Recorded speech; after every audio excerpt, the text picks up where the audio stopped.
Hello students, welcome to our YouTube channel Physics and Biology Easy Way. I am Devan Patel. Students, last time हमने 12th class में क्या किया था? हमने last time electric dipole complete कर लिया था, एनी जनरल लोकेशन न्यूमेरिकल भी कर लिया था, electric field and electric dipole की। आज हमारा टॉपिक है गॉस थ्योरम, गॉस लॉ। आज हमारा टॉपिक है Gauss theorem, Gauss law. VBI topic है, according to board, according to competitive examination important topic है। तो आज हमारा टॉपिक है गॉस थ्योरम। इस टॉपिक को स्टार्ट करते हैं स्टूडेंट, इस टॉपिक को हम लोग स्टार्ट करते हैं गॉस थ्योरम को। ओके, तो आज का अपना टॉपिक है अपना है ये गॉस थ्योरम। अपना टॉपिक है, अपना दोस्त है। ओके, क्या होता है गॉस थ्योरम देखते हैं। ठीक है, तो गॉस थ्योरम जो हम लोग पहले निकालते थे ना, फ्लक्स हमने पहले निकाला था। Flux phi is equal to E into D A, E into A. Okay, अब गॉस थ्योरम ने भी फ्लक्स निकाल दिया, गॉस थ्योरम ने भी फ्लक्स निकाल दिया और उसने फ्लक्स बोला Q अपॉन एप्सिलॉन नॉट। जाओ आप चार्ज कितना सरफेस के अंदर है उसमें डिवाइड कर दो आप एप्सिलॉन नॉट से और निकल गया आपका electric flux.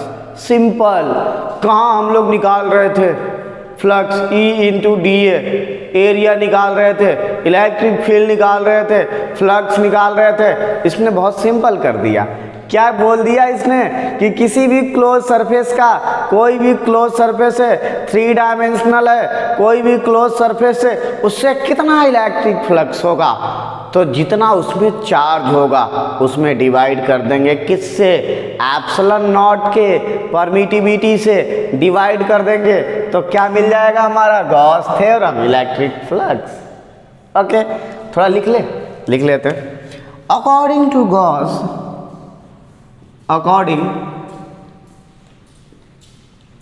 according to Gauss, electric flux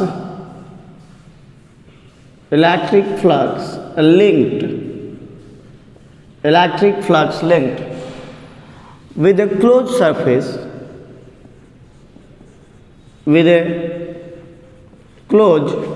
surface, और ये क्लोज सरफेस किस में होना चाहिए? 3D में होना चाहिए। Close surface is 1 upon epsilon not times charge present और प्लेस्ड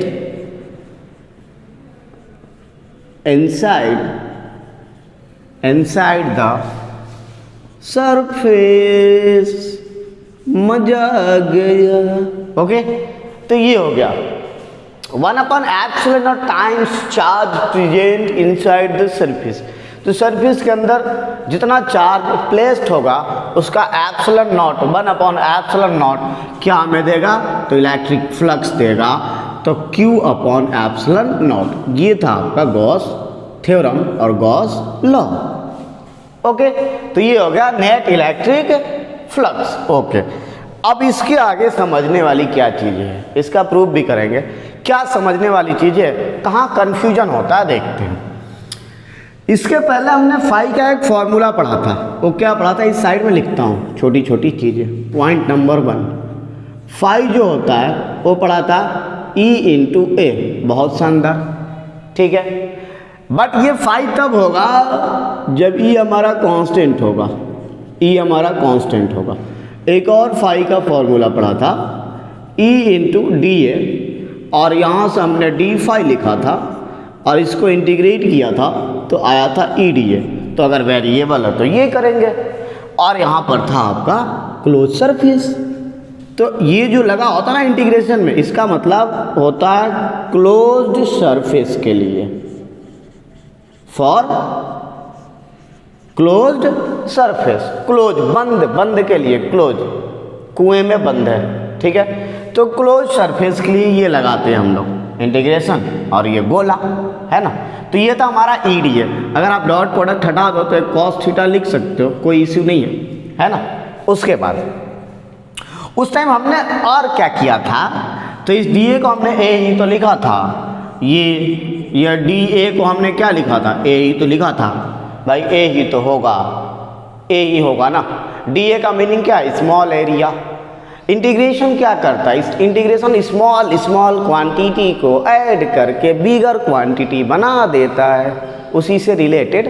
ये नहीं कि एरिया बना रहा हूँ मास निकल रहा, डी ए लिखा हूँ मास निकल रहा है, ऐसा नहीं है। तो डी ए जोड़कर एक एरिया बन जाता है, यही तो है इंटीग्रेशन। तो यहाँ डी ए बन गया एरिया, है ना। तो इस फॉर्मूला को क्या लिख लेंगे, इस फॉर्मूला को लिख लेंगे close integral E D A cos theta is dot लगा देता हूँ हम लोग ऐसे, dot product E D A is equal to Q upon epsilon naught. ये बन गया आपका Gauss theorem. Okay, electric field के टर्म में। अब सुनो इसकी कहानी, अब इसकी कहानी बहुत इंटरेस्टिंग है। कितनी खतरनाक कहानी है, सुनना ध्यान से सुनिएगा। फर्स्ट, ये क्यू कौन सा होगा, क्यू तो स्केलर क्वांटिटी है ना। तो क्यू कौन सा होगा, अंदर वाला होगा, inside the surface. Q only inside the surface, inside the surface, inside the Gaussian surface. तो Q होगा इनसाइड द सरफेस, सरफेस के अंदर वाला, ठीक है। Q तो हमेशा बाहर का नहीं लेंगे, सरफेस का नहीं लेंगे, कहाँ का लेंगे, अंदर का, ठीक है। तो इनसाइड द सरफेस का होगा, ठीक है। अब ये Q जो है ये तो स्केलर क्वांटिटी है, स्केलर क्वांटिटी है। तो बहुत सारा Q होगा तो हम लोग ऐड कर लेंगे, क्या आपत्ति है हमें, प्लस QN, ठीक है ना, ऐड कर लेंगे। और 5 भी तो स्केलर है, 5 भी क्या है, स्केलर है, स्केलर है। तो इसको भी हम लोग कर सकते हैं, 5 is equal to 5 1 plus 5 2 dot dot dot plus 5n, इसमें कोई डाउट नहीं है, ठीक है। तो क्या हमने यहाँ पढ़ा, Q जो होगा ना वो अंदर का होगा, सरफेस के अंदर का, बाहर का नहीं होगा। Q कहाँ का होगा, अंदर का होगा, ठीक है।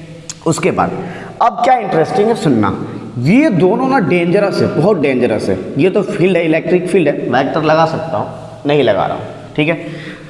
ये इलेक्ट्रिक फील्ड किसका होगा, अगर Q अंदर का होगा तो इलेक्ट्रिक फील्ड किसका होगा, उसके बारे में देखते हैं थोड़ा। इसको हटा दो, ये जो साइड में लिखा हूँ हटा दो, ये इंपॉर्टेंट है, हटा देता हूँ। लो, आज तो हमारी बजट सही हो गई, हमने डस्टर ले लिया। ये कहानी सुनो। अब ये जो 5Q हमने लिखा कि अंदर का है, तो इलेक्ट्रिक फील्ड कहाँ का होगा, तो इलेक्ट्रिक फील्ड इनसाइड आउटसाइड सब होंगे, इनसाइड प्लस आउटसाइड सब होंगे, इसमें कोई कंफ्यूजन नहीं होना है, कोई कंफ्यूजन नहीं होना चाहिए, सब होंगे। Q इनसाइड होगा, ठीक है, सरफेस के अंदर का चार्ज होगा, ठीक है। तो ये हो गया हमारा। अब इसका हम लोग थोड़ा सा प्रूव करेंगे। गॉस थ्योरम पता चल गया क्या होता है, कि अगर कोई एक क्लोज सरफेस है, 3D में कोई सरफेस है, क्लोज सरफेस है, बस उसमें अगर चार्ज रखा हुआ है तो कितना फ्लक्स होगा, यही तो निकाला हमने। तो कितना फ्लक्स होगा, Q अपॉन एप्सिलॉन नॉट होगा। चार्ज कौन सा होगा, अंदर का है ना, बाल्टी के अंदर में बंद है, तो अंदर का चार्ज होगा, ठीक है। इलेक्ट्रिक फील्ड कौन सा होगा, कोई भी इलेक्ट्रिक फील्ड हो सकता, अंदर का बाहर का जो भी है, डायरेक्शन चेक कर लेंगे, ठीक है। चार्ज का भी देख लेंगे, चार्ज कितना अंदर में अलग अलग दिया हुआ है, कहीं ऐड करने के बाद अलजेब्रिक सम करेंगे, सिंपल मैथमेटिक्स, तो माइनस प्लस कहीं कम ना हो जाए, सबको ऐड करेंगे तो साइन भी देख लेंगे, ओके। तो चार्ज अंदर का, इलेक्ट्रिक फील्ड कोई भी, बाहर का भी अंदर का भी, चार्ज कहीं भी हो, उसके चलते जो इलेक्ट्रिक फील्ड आ रहा है सब आएगा इलेक्ट्रिक फील्ड, ओके। तो आगे देखते हैं इसका प्रूफ छोटा सा एकदम बच्चा सा है, देख लेते हैं। Proof of Gauss theorem, proof, इसका प्रूफ देखते हैं, ठीक है। तो क्या है इसका प्रूफ, छोटा सा प्रूफ है। क्या कर रहा हूँ मैं एक चार्ज ले रहा हूँ, और देखना बच्चा सेंटर पे ही ले रहा हूँ, कहीं और नहीं ले रहा हूँ। बहुत सारे चार्ज होंगे, उनका सेंटर ऑफ मास यहाँ मान लिया है ना, ये सेंटर ऑफ मास मान लिया, सेंटर पे है, ठीक है भाई। स्फीयर नहीं दिख रहा है क्या भाई, बोलोगे स्फीयर तो दिख ही नहीं रहा, ये तो एक टाइप का दिख रहा है। लो लीजिए हो गया। तो ये बन गया हमारा। अब क्या किया, इस पर गॉसियन सरफेस ले लिया, गॉसियन सरफेस ले लिया। तो यहाँ पर हमने ले लिया एक सरफेस गॉसियन, ये, और ये थी कहानी इसकी, ये ध्यान से देखना, ये सारी थी फील्ड, ये ऐसे फील्ड जा रही थी, ऐसे भी जाएगी भाई। पॉजिटिव चार्ज है, ये तो भगाता है, दूर भगाता है, ये तो दूर भगाता है, ये तो ध्रुव भगाता है, पॉजिटिव चार्ज है ना, ठीक है। अब सुनो, अरे भैया स्फीयर है, स्फीयर तो इसकी तो अलग ही प्रॉपर्टी है, इसके सेंटर से जो भी लाइन जाती है वो सारी की सारी नॉर्मल होती है, किसके, सरफेस से। तो इसके सेंटर से जितनी भी लाइन जाती है ना वो सारी की सारी नॉर्मल होती है, किससे नॉर्मल होती है, सरफेस से। तो ये 90 डिग्री, बहुत बढ़िया, नॉर्मल है। अब सुनो, ये तो इलेक्ट्रिक फील्ड है, ओहो, ये तो इलेक्ट्रिक फील्ड है, ओके। तो आ गया अपना आगे का पार्ट, ये रहा हमारा इलेक्ट्रिक फील्ड। अब ये जो सरफेस है, ये इसका एरिया वेक्टर कहाँ आने वाला है, तो ये होगा इसका area vector perpendicular to the surface, area vector. ये भी बनेगा area vector perpendicular to the surface, ये बनेगा area vector perpendicular to the surface. तो यहाँ भी तो एरिया वेक्टर आया होगा ना, परपेंडिकुलर टू द सरफेस, और ये इलेक्ट्रिक फील्ड, इलेक्ट्रिक फील्ड। अब इस एरिया वेक्टर और इलेक्ट्रिक फील्ड में एंगल कितना है, इस एरिया वेक्टर और इलेक्ट्रिक फील्ड में एंगल कितना है, तो 0 डिग्री एंगल है, area vector and electric field. अब प्रूव करते हैं गॉस थ्योरम।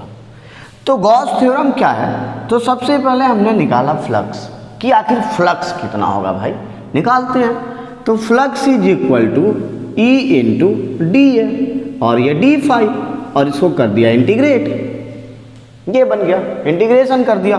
तो यहाँ से फाई आ गया हमारा सुंदर सा, इलेक्ट्रिक फील्ड E और डी है, इलेक्ट्रिक फील्ड तो यूनिफॉर्म है ना, यूनिफॉर्म है भाई, ओके। तो यहाँ से अपना फाई आने वाला, अपना है भाई फाई, E की लिख दूँ, E electric field, electric field क्या होता है, Q upon 4 pi epsilon naught R square, radius R ले लिया, रेडियस क्या ले लिया, R, तो R स्क्वायर हो गया। ये गॉसियन सरफेस है, छोटा सा बच्चा सा सरफेस लिया हुआ है, और ये डी ए, और डी ए का मतलब क्या है, ए, अभी तो लिखा था, डी ए का मतलब ए, और एक कॉस थीटा भी कर लूँ क्या, अच्छा लगेगा, और यहाँ कर लिया cos theta, cos theta, cos 0 degree, ये बन गया, बन गया। डॉट प्रोडक्ट हटा दिया, कॉस थीटा लगा लिया, कोई दिक्कत नहीं। स्केलर फॉर्म में लिख रहा हूँ, यहाँ वेक्टर नहीं दिख रहा, रोना मत, यहाँ वेक्टर है, यहाँ भी वेक्टर है, ठीक है। लो यार, ठीक है, चलो एक लगा दिया। तो ये हो गया हमारा। अब यहाँ से फाई जो आ गया, Q upon 4 pi epsilon naught R square, और एरिया, इसका एरिया कितना होता है, volume 4/3 pi R cube, area 4 pi are square, तो 4 पाई आर स्क्वायर, और इसका वैल्यू 1 नहीं लिख रहा हूँ, ठीक है, cos 0 की वैल्यू 1। तो यहाँ से 4 pi are square cancel out, q phi q upon epsilon naught, ये आ गया, प्रूव हो गया। तो एक छोटा सा प्रूफ है गॉस का, छोटा सा प्रूफ है गॉस का, प्रूफ दैट हैंस प्रूफ, है ना। Phi is equal to Q upon epsilon naught. इस फॉर्मूला को देखो, क्या बताओ, ये डायमेंशन पर डिपेंड कर रहा है, नहीं कर रहा, मतलब छोटा हो बड़ा हो, मतलब कुछ मतलब ही नहीं है। फाई क्या होगा, always Q upon epsilon naught. इस फॉर्मूला को देखो आप, और ये बताओ क्या ये डायमेंशन पर डिपेंड कर रहा है, फ्लक्स नहीं कर रहा, चार्ज पर डिपेंड कर रहा, कितना चार्ज अंदर में है, Q upon epsilon naught, permittivity and charge, इन दोनों चीज़ों पर डिपेंड कर रहा। क्या डायमेंशन पर किया, बड़ा है कि छोटा है, कितना बड़ा है, क्या इसमें कुछ रिलेटेड आया, आर डायमीटर कुछ ऐसा आया, नहीं आया। तो ये डायमेंशनल फ्री होता है, डायमेंशन से डायमेंशन पर डिपेंड नहीं करता है। तो ये शेप और साइज से फ्री होता है, free from shape and size, ऐसा कुछ सोचो, डेवलपिंग माइंड डेवलप करो। चलो ठीक है, मान लिया 1 2 3 4 5 6 7 8, ऐसे समझ रहा हूँ 1 2 3 4 5 6 7 8 लाइन गई, मान लिया 8 फ्लक्स है, मान लिया भाई, मान तो सकते हैं ना समझने के लिए। तो 8 फ्लक्स है, अब इसको मैं छोटा करे जा रहा हूँ, एरिया को छोटा, तो क्या ये लाइन 8 नहीं निकलेगी क्या? क्या ये लाइन 8 नहीं निकलेगी? वो तो अंदर है ना भाई, अंदर है, वो अंदर है। अरे एक रूम है, उसमें 10 लोग हैं, एक विंडो है, गेट है, मान लो उस गेट से 10 लोग बाहर निकलते हैं। अब क्या किया मैंने, इस दीवार को ऐसे छोटा कर ले रहा हूँ, दबा रहा हूँ, रूम को छोटा कर रहा हूँ, रूम को, दीवार को ऐसे यहाँ से निकाला और ऐसे छोटा कर रहा हूँ। तो भैया इससे 10 लोग ही तो निकलेंगे, लोग कहाँ कम हो जाएंगे, लोग तो कम होंगे नहीं। तो यहाँ भी तो वही है ना कि आप इसको छोटा कर लो तो ये लाइन तो उतनी ही निकलेगी, अंदर से निकलेगी ना, सरफेस को टच करते हुए निकलेगी। और कहाँ से निकलेगी? जैसे रूम में 10 लोग हैं तो यहाँ जो गेट है यहाँ से 10 लोग निकलेंगे, 10%। अब इसको आप छोटा कर लो, ऐसे छोटा दोनों साइड से, तो भैया यहाँ से 10 लोग ही तो निकलेंगे। ऐसा तो है नहीं कि कुछ ऐसे भी लोग हैं जो इसके एरिया को छोड़ के कहीं और से निकलने वाले हैं, लाइक दिस, ऐसा कि यहाँ से अगर ऐसे लाइन जा रही है तो अगर दूर जाएंगे तो एक भी नहीं निकलेगा, नज़दीक आएंगे तो 2 निकल जाएगा, ऐसा नहीं है ना। तो ये हमारा, तो इसीलिए free from surface shape and size, तो फ्री होता है। ठीक है, यहाँ लिख देता हूँ, it is free from shape and size. तो ये फ्री होता है शेप एंड साइज से। आप कैसा भी शेप रखो, कैसा भी साइज रखो, ये उससे क्या होता है, फ्री होता है। ओके, तो ये था हमारा गॉस थ्योरम, ये था स्टेटमेंट, ये था गॉस थ्योरम। इसमें आपको समझना क्या था, Q ऑलवेज इनसाइड होगा, ऑलवेज इनसाइड होगा, अंदर का होगा, लिखा होगा Q only inside the surface, अंदर का होगा। E जो होगा आपका कुछ भी हो सकता है, टोटल इलेक्ट्रिक फील्ड होगा। E means net electric field, यहाँ लिख देता हूँ, E means net electric field, ये है E। तो नेट इलेक्ट्रिक फील्ड जो भी आने वाला है ना। उसके बाद डीए जानते हो, डीए के बारे में बताया था, टोटल एरिया। तो ये था फाइनली हमारा गॉस थ्योरम। अब इसमें क्या करना अपने को, गॉस थ्योरम का न्यूमेरिकल करना। अभी हम लोग गॉस थ्योरम का न्यूमेरिकल करेंगे और इसकी एप्लीकेशन करनी है गॉस थ्योरम की। तो जो बोर्ड एग्जाम में आता है वो एप्लीकेशन आता है, न्यूमेरिकल तो कभी कभी आता है। बट कंपटीशन में क्या एप्लीकेशन आएगा, क्या डेरिवेशन आएगा, नहीं आएगा, न्यूमेरिकल आता है। तो नेक्स्ट टॉपिक है अपना इसके आगे का numerical based upon Gauss theorem. तो गॉस थ्योरम को न्यूमेरिकल करेंगे और नेक्स्ट क्लास में, नेक्स्ट वीडियो में हम लोग एप्लीकेशन करेंगे। अभी फिलहाल हम लोग क्या करेंगे, न्यूमेरिकल। ओके, तो मैं आपको न्यूमेरिकल लिख रहा हूँ, ठीक है, और उसको करेंगे हम लोग सॉल्व। बहुत शानदार, मजा आने वाला है। ओके बच्चों, तो अब हम लोग करेंगे न्यूमेरिकल, ठीक है। तो टॉपिक गॉस थ्योरम चल रहा था, इसका न्यूमेरिकल हम स्टार्ट करेंगे। न्यूमेरिकल करके देखते हैं कितना समझ में आया अपने को। तो क्या इस न्यूमेरिकल में एक अपने पास क्यूब है, साइड ए का अपने पास क्यूब है, एक इलेक्ट्रिक फील्ड है, इलेक्ट्रिक फील्ड ऐसे आ रही है, और ये जो इलेक्ट्रिक फील्ड है ना बच्चों, ये देखो, ये एक्स डायरेक्शन में, एक्स डायरेक्शन में। भाई कैसे पता चला एक्स डायरेक्शन में, आई कैप लिखा हुआ है, आई कैप, तो एक्स डायरेक्शन में होगी इलेक्ट्रिक फील्ड। सी एक डायमेंशनल कांस्टेंट होगा, जो भी होगा। एक्स जो है ना आपको डिस्प्लेसमेंट बता रहा है, एक्स जो है डिस्प्लेसमेंट, मतलब आप डिस्टेंस बता रहा है कितना दूर जा रहे हो, तो ए जा रहे हो, डबल ए जा रहे हो, वगैरह वगैरह जो भी है, ठीक है।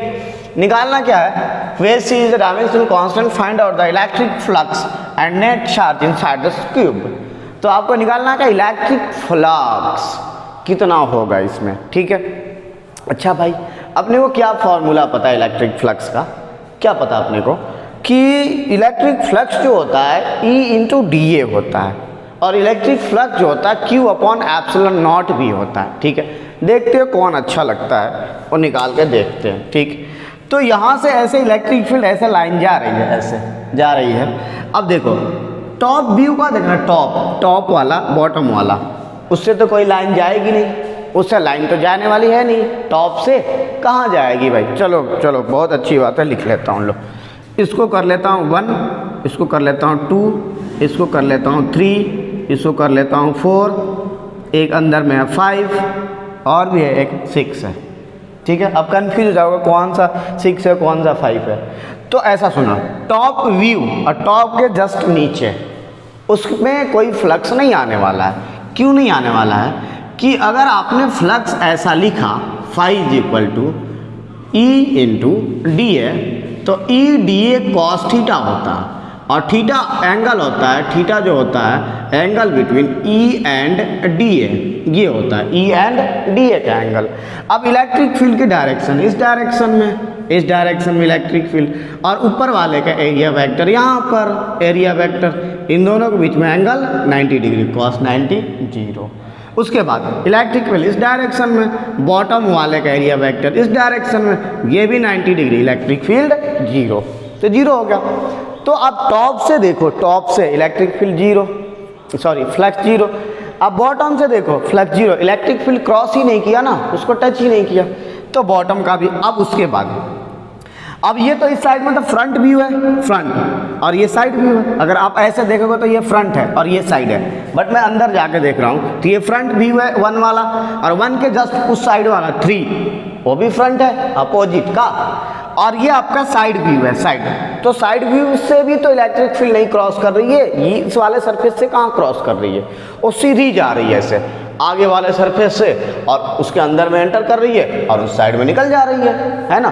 तो इस वाले सरफेस में भी नहीं होगा, तो सिर्फ किस सरफेस में होगा, तो 2 सरफेस है हमारे पास, कौन कौन सा, तो एक ए और एक बी, ठीक है, ए और बी। अब मैं ए बी लिख दिया, अच्छा लग रहा, ठीक है। तो अब अपना जो फ्लक्स आता है टोटल, वो आता है E D A cos theta surface A के लिए क्लोज, प्लस बी सरफेस के लिए E D A cos theta. बहुत मज़ा आ गया, ठीक है। आ जा भाई आगे देखो। अब सरफेस ए इलेक्ट्रिक फील्ड तो दिया हुआ है ना, सी एक्स आई का, ठीक है। सरफेस ए में देखो आप, तो इलेक्ट्रिक फील्ड सी, बहुत बढ़िया। एक्स क्या है, तो सरफेस ए की दूरी एक्स कितनी है, ए, तो सी ए, बहुत बढ़िया। और ये आ गया आपका डी ए और कॉस। अब यहाँ देखो, ये जो सरफेस ए है, एरिया वेक्टर कहाँ बनता है, कहाँ बनता है एरिया वेक्टर, सरफेस के परपेंडिकुलर, सरफेस के परपेंडिकुलर बनता है एरिया वेक्टर नॉर्मल। और नॉर्मल कैसा बनता है, आउटवर्ड, आउटवर्ड बाहर की ओर। आप अंदर नहीं ले जा सकते, आप अंदर नहीं ले जा सकते, इसके अंदर ले गए ऐसा नहीं होता, बाहर की ओर। तो ये बाहर की ओर इसका बनेगा एरिया वेक्टर और इसका एरिया वेक्टर इस साइड में बनेगा।